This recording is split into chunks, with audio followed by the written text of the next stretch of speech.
entendemos por comunidad educativa? ¿Cómo funciona? ¿Qué conflictos surgen? ¿Qué logros? ¿Y qué riesgos, según sea abierta o cerrada, integrada o prescindente?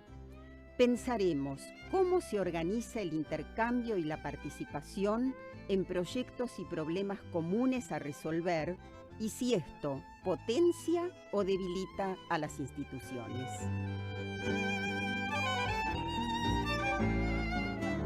Estamos, como les decía, con nuestros invitados, Yamila Jaime, Néstor Sorsoli, gracias por acercarse. Gracias por venir. Vamos a hablar de un tema del que hay poca bibliografía, habría que empezar a escribir, pero empecemos partiendo de definir un poco qué es una comunidad.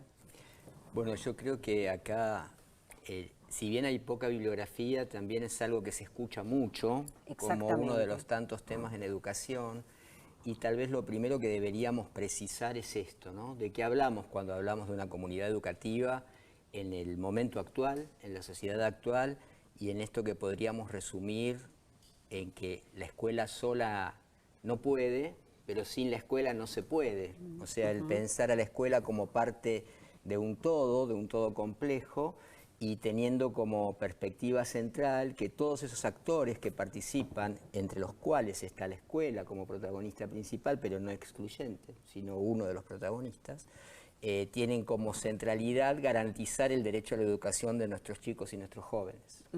Y pensar que hoy hablamos de trayectorias educativas por sobre las escolares, ¿no? Ya teniendo en cuenta que la educación no queda circunscripta a la instrucción escolar exclusivamente, sino que en todos los ámbitos, hasta en los medios de comunicación, hay acciones de educación, o podríamos así tenerlos si pensamos que uno de los componentes de la educación es la formación del ciudadano en su totalidad.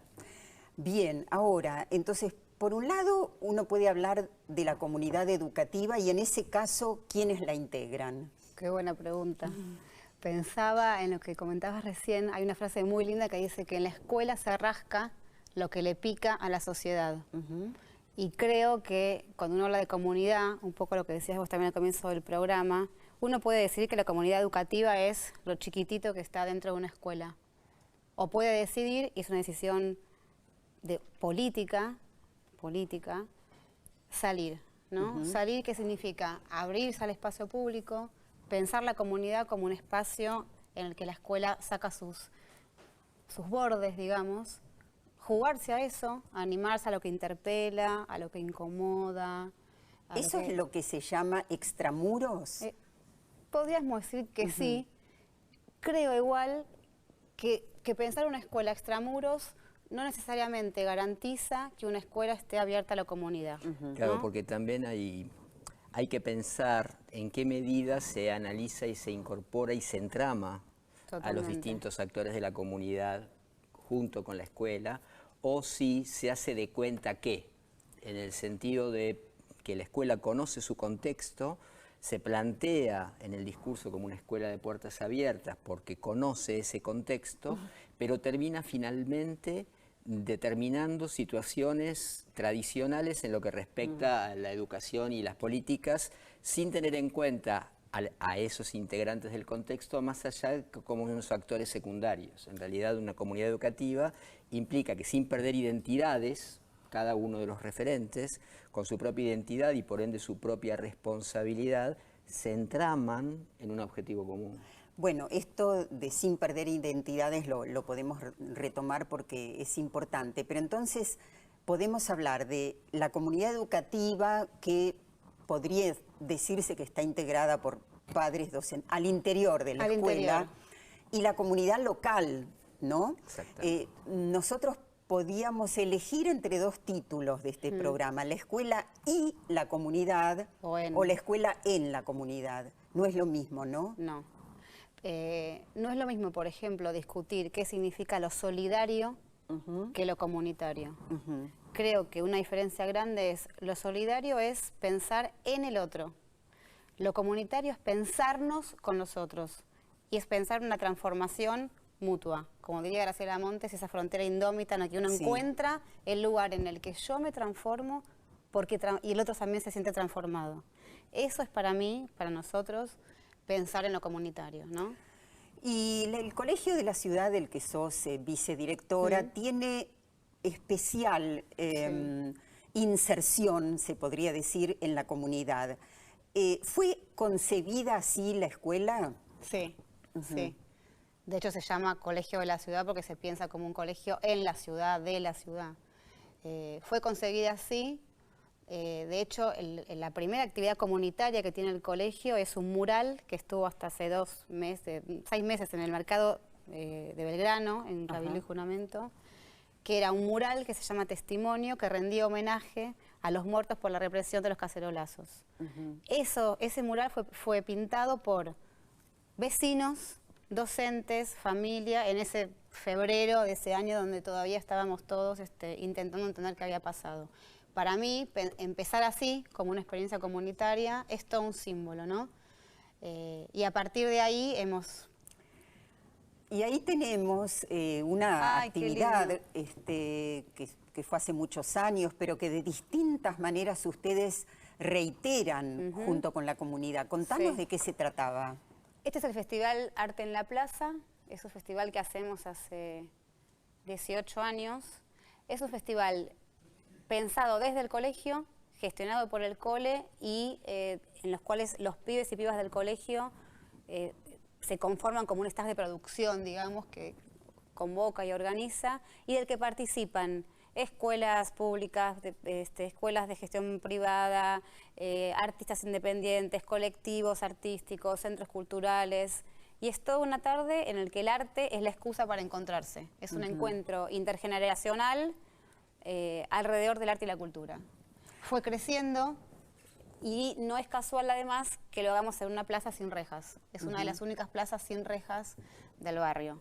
Vos hablabas antes de un mural y realmente es muy impactante transitar por el barrio de Belgrano, de la ciudad de Buenos Aires, y ver la cantidad de esquinas y murales con temas muy diversos, pintados por los alumnos, con, supongo, o sin participación de los vecinos.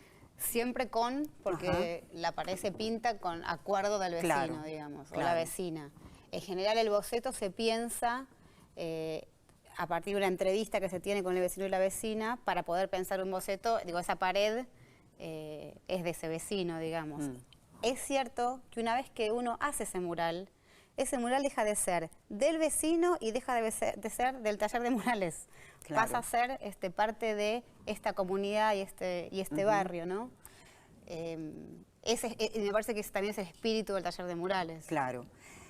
Néstor, este concepto, esta idea de escuelas cerradas o escuelas abiertas, ¿cuáles son los riesgos en cada uno de los casos? Los riesgos y, digamos, los logros. A ver, las escuelas cerradas remiten a las escuelas heredadas de la modernidad, digamos, ¿no? Que de hecho nacen con esa estructura. Una escuela cerrada no termina de formar parte de la comunidad y hasta teme a la comunidad sin entender que cuando vos planteabas los títulos, la escuela y la comunidad educativa, o la escuela en la comunidad educativa, tal vez, en mi opinión, deberíamos buscar un tercero, porque la escuela es parte de la comunidad educativa, ¿no? La escuela como parte de la comunidad educativa, a partir de prácticas de articulación real, donde lo que se busca es la participación efectiva de todos los actores.